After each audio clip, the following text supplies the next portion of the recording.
এই সাংবাদিক সম্মেলনটা করতে বাধ্য হয়েছি। আপনাদের পক্ষে সকাল 10টায় আসা মুশকিল সাংবাদিকদের, তবু আপনারা এসছেন, আপনাদের সবাইকে আমি ধন্যবাদ জানাচ্ছি। কারণটা হলো এই নির্বাচন, তাও লোকসভা নির্বাচন, অর্থাৎ আমাদের দেশের সর্বোচ্চ সাংবিধানিক প্রতিষ্ঠান বা আইনসভা নির্বাচন। সেই নির্বাচনে প্রতিদ্বন্দ্বী দলগুলোর মধ্যে উচ্চ রাজনৈতিক বিতর্ক হবে, কর্মসূচির ব্যাখ্যা হবে এবং দলগুলোর মধ্যে তাদের অতীতের কার্যকলাপ সম্পর্কে সেখানে প্রতিদ্বন্দ্বী দল তাদের সফলতা ব্যর্থতা এগুলো তুলে ধরবে এবং অবশ্যই এটা হওয়া দরকার সত্য এবং বাস্তবতার উপরে ভিত্তি করে। কোন অসত্য মন গড়া এবং যে ব্যক্তি বা যে দল তারা এই জাতীয় সাংবাদিক সম্মেলন বা বক্তব্য রাখেন, সেই ক্ষেত্রে সেরকমই যাদের এই রাজনৈতিক, অর্থনৈতিক বা বিভিন্ন ক্ষেত্রে সে অভিজ্ঞতা আছে এবং একজন ব্যক্তি হিসাবে বা দল হিসাবে সেরকম স্বাধীনতা, সেরকম যে মার্জিত, তার সাথে গরিমা, এগুলি রাজনীতিতে থাকতে হয়। এই জন্যই এটাকে রাজনীতি বলা হয়। কিন্তু দুর্ভাগ্যের সাথে দেখা যাচ্ছে আমাদের দেশে এবং রাজ্যে বর্তমান শাসক দল ভারতীয় জনতা পার্টি, তাদের অভিধানে এই গরিমা, সততা, শালীনতা এগুলি বোধহয় তারা সব বিসর্জন দিতে চাইছেন। নির্বাচন মানে হল যে কোনোভাবেই ভোট হরণ করা, যে কোনোভাবেই জনগণকে বিভ্রান্ত করে ভোট নেওয়ার কৌশল তৈরি করে ভোটে যাতা, এটাই তাদের রাজনৈতিক সংস্কৃতি। যেমন আমাদের মাননীয় প্রধানমন্ত্রী বলছেন প্রতি 2 দিনে দেশে একটা এইমস তৈরি হচ্ছে, 3 দিনে IIM তৈরি হচ্ছে, 4 দিনে IIT তৈরি হচ্ছে। এইভাবেই তিনি খুব কদাচিৎ সমাজের সম্মত করেনি না কোন যে পছন্দের সংবাদদাতার কাছে বা এরকম সেলিব্রিটির সঙ্গে তিনি রাখেন, যেগুলো যে পত্রপত্রিকায়, সোশ্যাল মিডিয়াতে এসেছে। সেই দলেরই একজন কর্তা বা এই রাজ্যের শীর্ষ নেতা আবার এই লোকসভা কেন্দ্রে তাকে তার 4 বছরের মুখ্যমন্ত্রীত্বের কালে আনসেরিমনিয়াসলি কোন ধরনের আগাম যে সতর্কবাণী বা জনগণের সামনে সেরকম কোন ধরনের কারণ তুলে না ধরে। আমি কারণ তুলে ধরার কথাটা বলছি কারণে, কেননা দলের কোন বড় পদ থেকে সরিয়ে দেওয়া একটা দলের আভ্যন্তরীণ ব্যাপার, কেউ জিজ্ঞেস করে না। কিন্তু কেউ যদি মুখ্যমন্ত্রীত্বের পদ আসীন হন, অলঙ্কৃত করেন, মন্ত্রীর পদ অলঙ্কৃত করেন, সাংসদের পদ অলঙ্কৃত করেন, এটা পাবলিক পোস্ট, সাংবিধানিক একটা আসন, সেখান থেকে কাউকে হটিয়ে দেওয়া এটা যে কোনো দলেরই রাজনৈতিক কর্তব্য, নৈতিকতা। এরকম একজন ব্যক্তি, তিনি এখন এই পশ্চিম ত্রিপুরা লোকসভা আসনের প্রার্থী। তিনি গতকাল একটা সাংবাদিক সম্মেলন করেছেন বা তার একদিন দুদিন আগে থেকেই তার কিছু বক্তব্য আপনাদের মাধ্যমে পত্রপত্রিকাতে আসছে। কি বলছেন? সিপিআইএম একটা দেশদ্রোহী দল, তাদের এই দেশে থাকার কোন নৈতিকতাই নেই। সিপিআইএম একটা ইলেকশন ম্যানিফেস্টো, নির্বাচনী ইস্তেহার প্রকাশ করেছে। তিনি কালকে আমাদের যে ইস্তেহার, 44 পাতার ইস্তেহার ইংরেজিতে, তিনি এটা নেড়ে নেড়ে বলছেন কি করে একটা দল এই ইস্তেহার প্রকাশ করতে পারে, তাদের তো রাজনৈতিক দলের স্বীকৃতি বাতিল করে দেওয়া উচিত। এবং এই ইস্তেহারে নাকি যে দেশের কথা, দেশের জনগণের কথা, এগুলি কিছু লেখা নেই, শুধু পাকিস্তান এবং চীনের কথা লেখা আছে।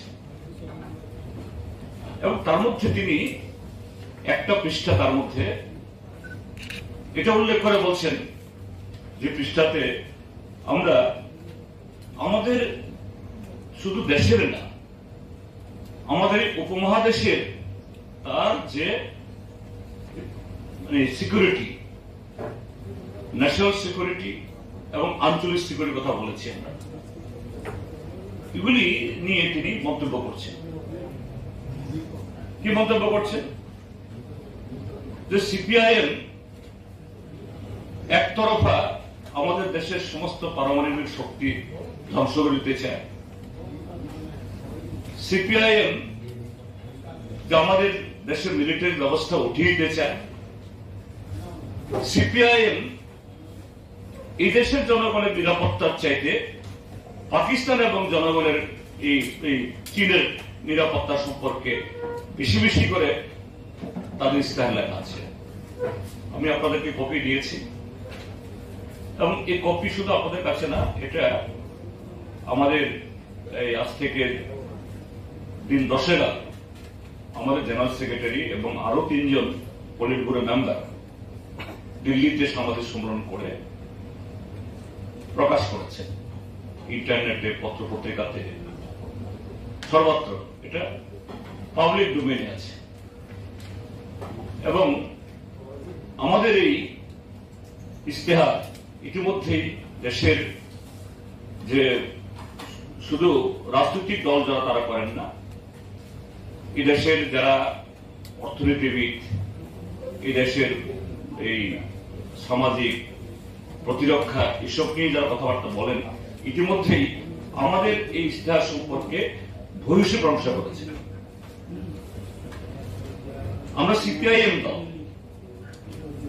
শুধু ভোট গ্রহণ করার লক্ষ্যে কিভাবে লোককে হিপনোটাইজ করতে হবে, আমাদের কোন দলিলে বা কোন ইস্তেহারে এইভাবে আমরা করি না। আমরা সামগ্রিকভাবে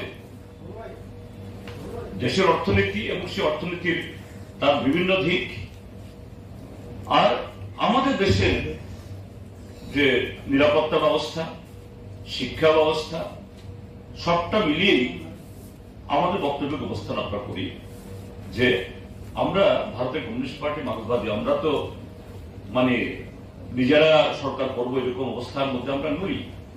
আমরা চাই একটা ধর্মনিরপেক্ষ এবং বিকল্প, আজকের বিজেপির বিরোধী বা তার বিকল্প একটা সরকার, এবং সেই সরকারকে তার বাইরে থেকে সমর্থন করার মধ্য দিয়ে আমরা শিক্ষা সম্পর্কে, অর্থনীতি সম্পর্কে, স্বাস্থ্য সম্পর্কে, দেশের নিরাপত্তা সম্পর্কে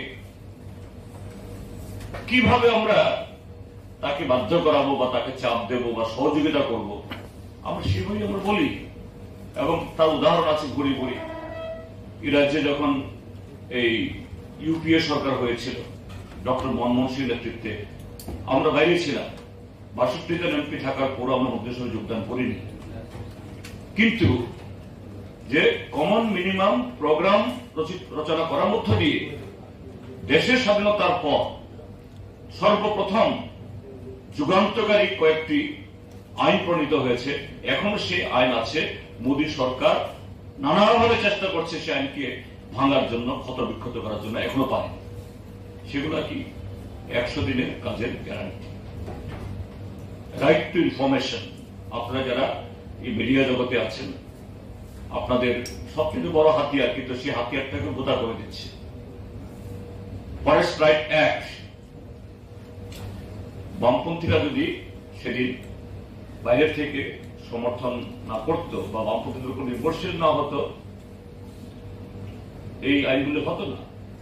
এবং 2004 থেকে 2009 সাল অব্দি প্রথম ইউপিএ সরকার, সেই সময়তেই এই যে 2008 সালের বিশ্বমন্দা হয়েছিল, আমেরিকা ইউরোপ ধসে গিয়েছিল, কিন্তু ভারত তার অবশ্যই অবস্থার মধ্যেও ইউরোপ এবং আমেরিকা থেকে আমাদের অর্থনীতি আরো দুর্বল হওয়া সত্ত্বেও আমাদের দেশে সরাসরি তার আঁচ লাগেনি, আঁচ লাগতে পারেনি।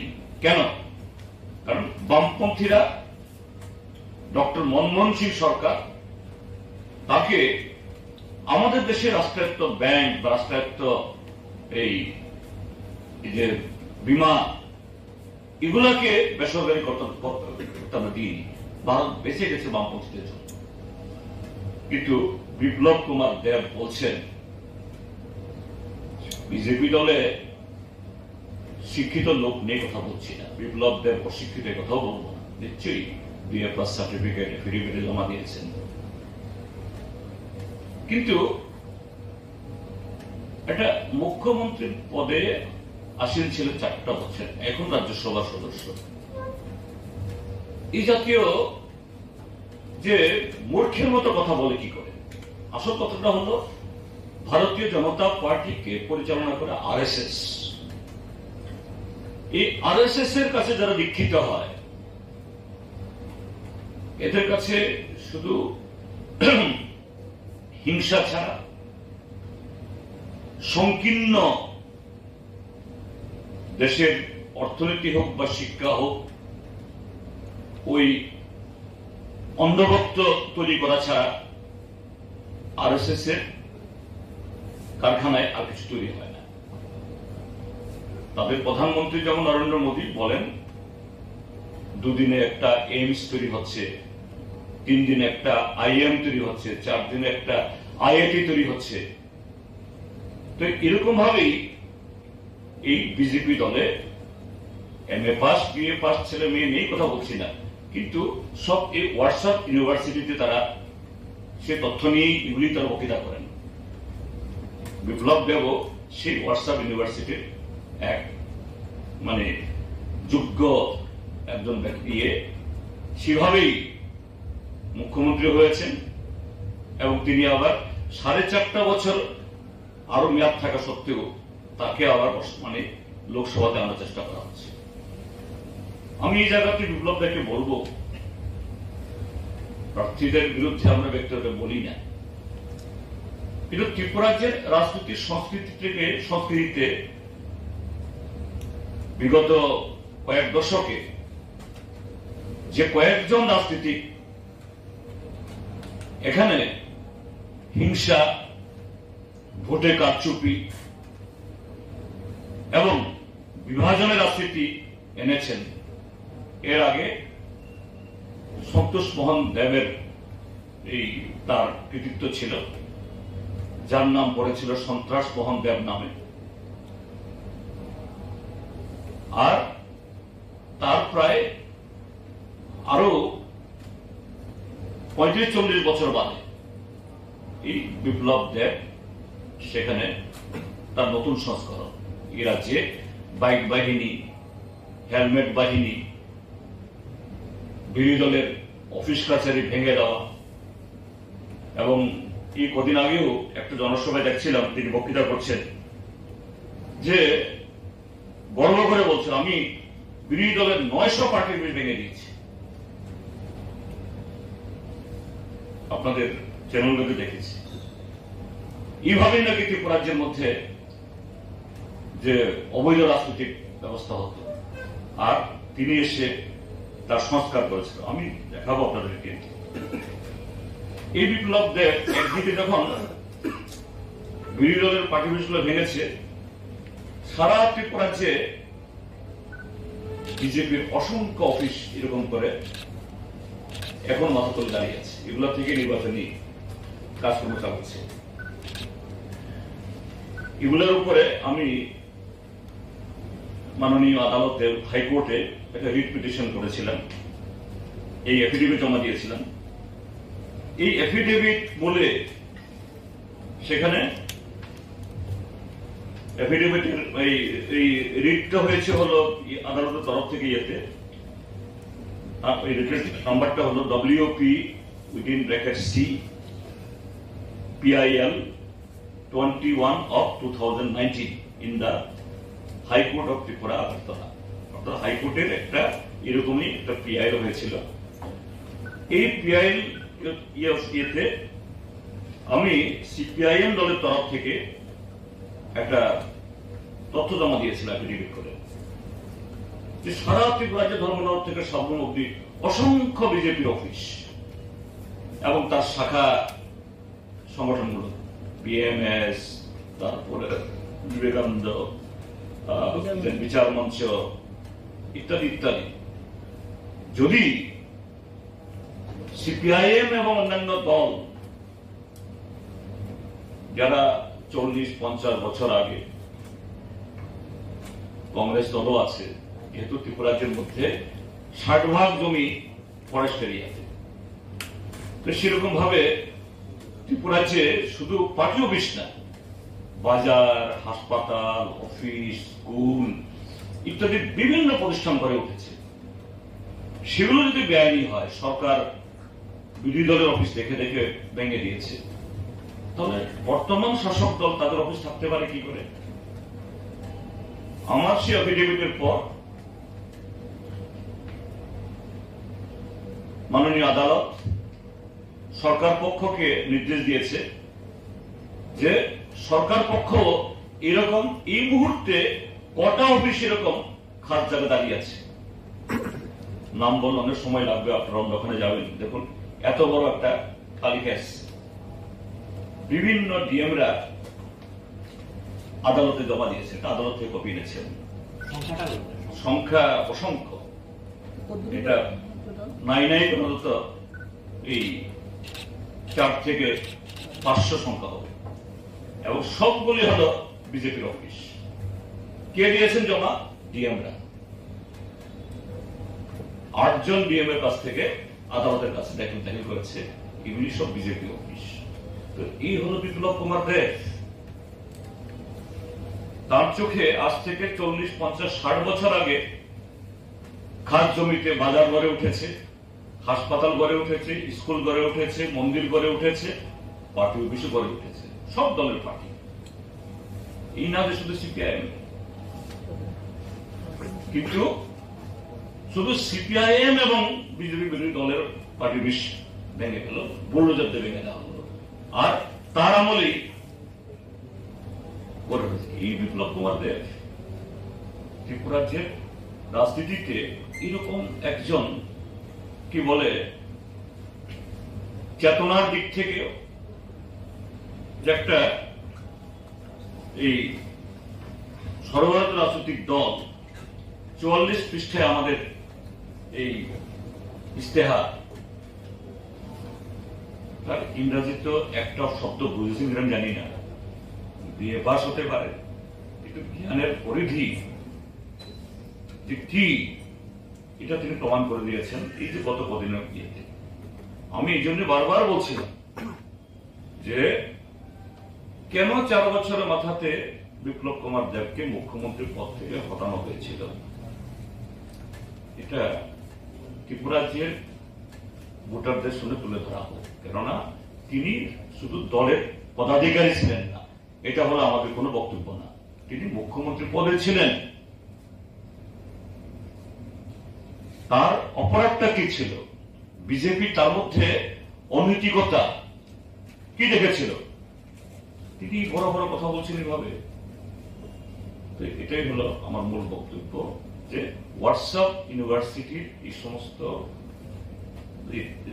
থেকে তথ্য নিয়ে যারা বলেছেন ত্রিপুরা রাজ্যের মানুষ তাদেরকে প্রত্যাখ্যান করবে। এইভাবে communist party of India Marxist, যার স্বাধীনতা সংগ্রামে এবং স্বাধীনতার পর দেশের সার্বভৌমত্ব ঐক্য সংহতি রক্ষায় যাদের বিশাল ভূমিকা, কত অবদান, কত হাজার মানুষ আমরা রক্ত দিয়েছি, এ সম্পর্কে এই দামোদর বিনায়ক সাভারকারের শিষ্যদের এইভাবে প্রশ্ন তোলা, আঙুল তোলা, এটা সেই নৈতিকতা তাদের নেই। এটা দুর্ভাগ্যজনক। ত্রিপুরার মানুষ তার সেই বক্তব্যকে এইভাবে প্রত্যাখ্যান করবেন আমি আশা করি।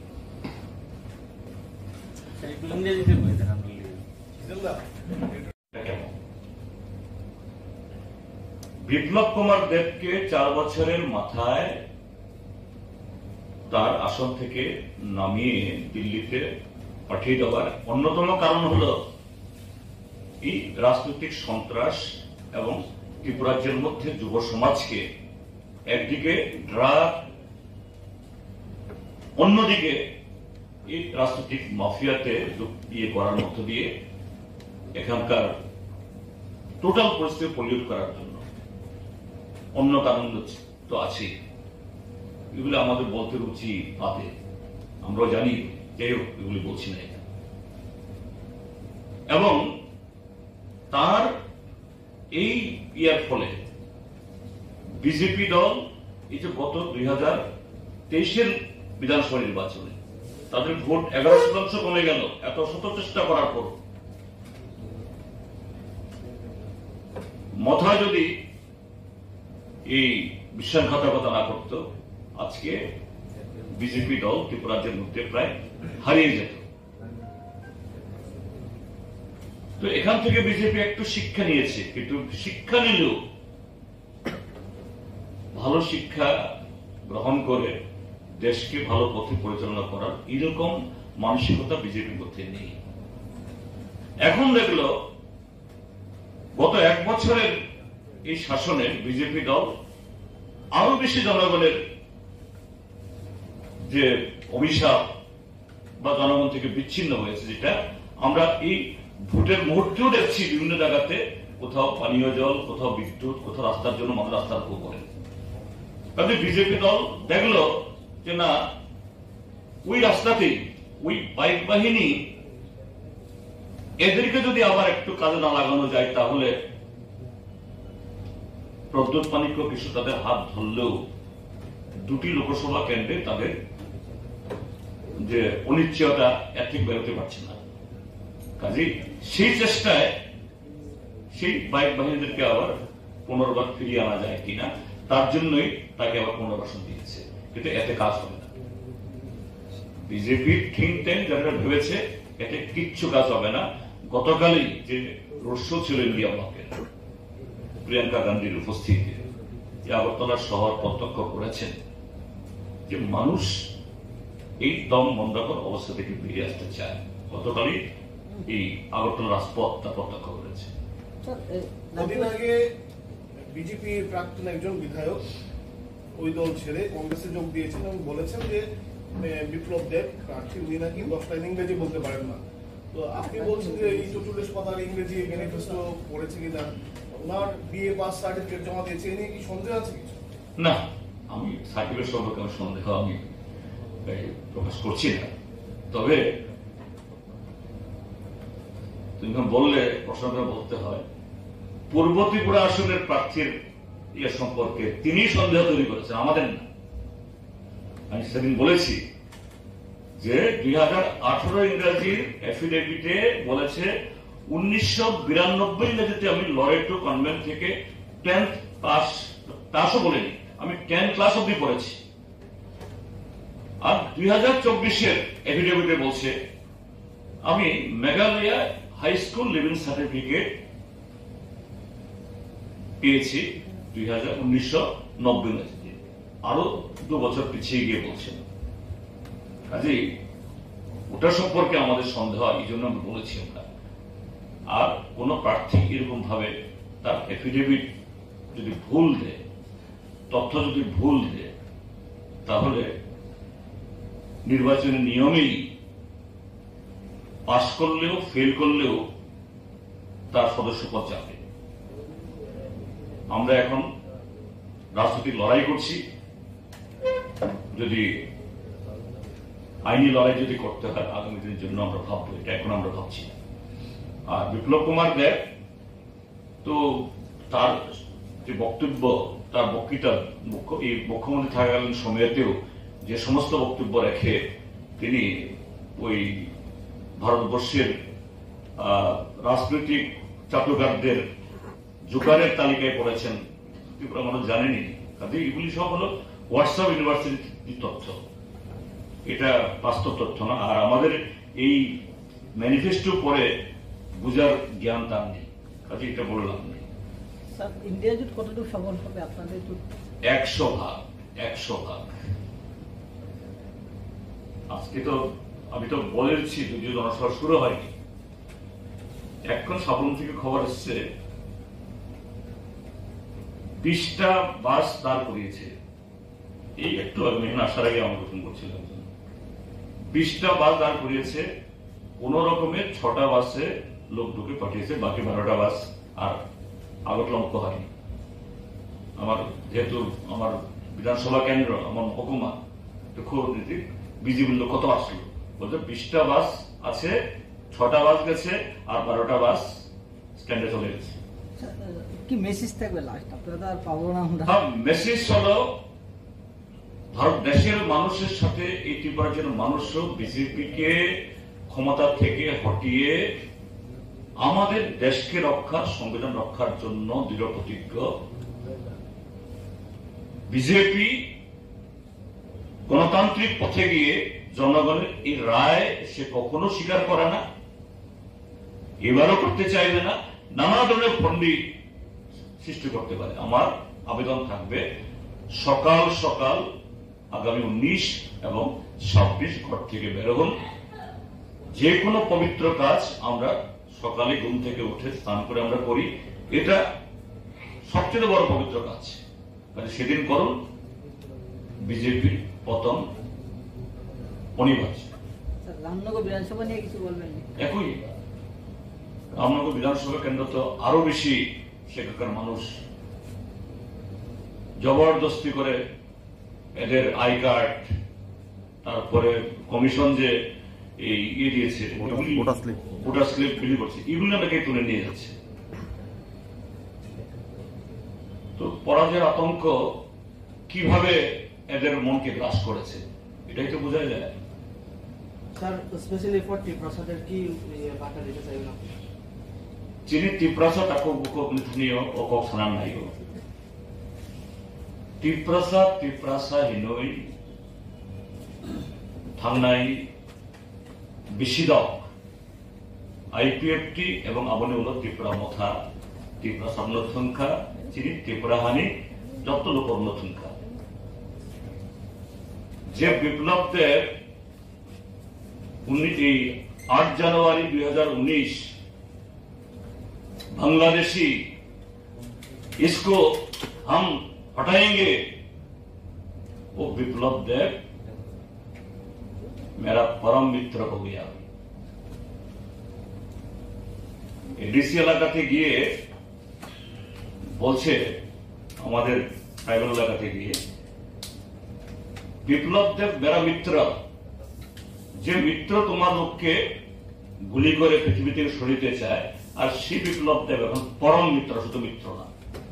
কাজেই যিনি তীব্রাসা তাকে বুকর আপু বুঝিনি, হ্যাঁ যিনি রাজানি বুসুক রাজবাড়ি চেরাইব মনসুম বরং দেয় হাম্বা হামজাব, কিন্তু যিনি থিনাংন, যিনি সিনিমংন, যিনি হান, যিনি মান্থাইন আমটি খাই ফালেরি হই ব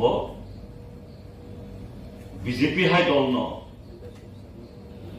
হাফাঙ্গ নারুং নাই তাই বাইসা দিল্লিও আবো খাইনানি বাগै सुबाजो खाइनाय आबो त्रिपुरा साराव जों मानिमानिया তিনি যে সেলফ রেসপেক্ট গান বড় সাকনা হামজাম নাই বড় তখন হামজাম নাই বড় কেউ আপনার কাছে আজকে আনি অবতন নাই ব্যক্তিগতভাবে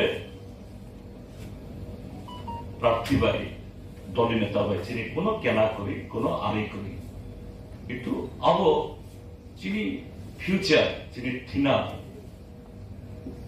যিনি হানি দেশনি আপনি ভাবি जों যত্ন গোরক্ষায় মানসানি স্যার আরেকটা বিষয় লাস্ট টাইম যখন প্রধানমন্ত্রী এসেছিলেন আমরা ত্রিপুরা রাজ্যে তখন তো ত্রিপুরা মথারা কালো পতাকা দিয়ে বিরোধিতা করেছেন এখন মোস্ট ওয়েলকাম কি বলবেন এই বিষয়ে সেটাই তো বলছি ত্রিপুরা মথাই হোক আর ভারতীয় জনতা পার্টি এরা হলো যে এদের চিন্তা ভাবনা কর্মসূচি স্লোগানের মধ্যে সর্বত্র একটা পরস্পর বিরোধিতা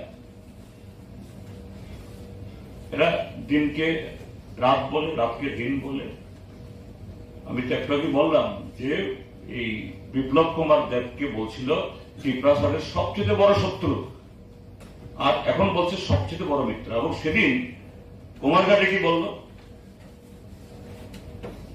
এখানে একটা বছর আগে কি বলছিল এই যে চললামে দাঁড়িয়ে ये मेरा अंतिम राजनीति का मंच होगा हम राजनीति छोड़ देंगे पॉलिटिक्स में कुछ होता नहीं है ये भारतीय जनता पार्टी त्रिपुरा को कुछ नहीं दिया ये ठकाई पार्टी সেদিন কুমারঘাটে শুনলাম आदरणीय गृह मंत्री जी आप हमको बहुत कुछ दिया है 11 मास आगे कुछ नहीं दिया हमको खत्म करने के लिए कोशिश हो रहा है और 11 मास बाद माननीय गृह मंत्री जी आप हमको बहुत कुछ दिया है क्या दिया है बहुत कुछ तो সেই জন্য বলছি যে আজকে তখন কালো পতাকা এখন আবার দুহাত তুলে প্রশংসা এটা কদিন বাদে তারা নিজেদেরকে অস্বীকার করবে এটাই হয় যারা জনবিচ্ছিন্নতা হলে পরে বা জনবিরোধী মানসিকতায় যারা করে শুধু আবেগ নিয়ে রাজনীতি করে তাদের এই পরিণতি হতে বাধ্য এটাই হয়েছিল টিউজেএস এর আইএনপিটির আইপিএফটির এবং শুধু তা নয় যে ওভারগ্রাউন্ড পলিটিক্স না আন্ডারগ্রাউন্ড পলিটিক্স করেও টিএনবি এনএলএফটি টাইগার ফোর্স করে আমাদের বহু ভালো ভালো ছেলেদের মগজ ধুলাই করে এদের জীবন নষ্ট করেছিল এরাও উপলব্ধি করছে আজকে এবং এগুলি একটা সময় সাংঘাতিক খতরনাক ছিল আজকে এগুলি তার দাঁত নখ নেই একটা শক্তি এইভাবেই ত্রিপুরা রাজ্যের মানুষের সামনে এদের সম্পর্কে বা এদেরকে আমরা দেখছি এবং তাদের পরিণতিও তাই হবে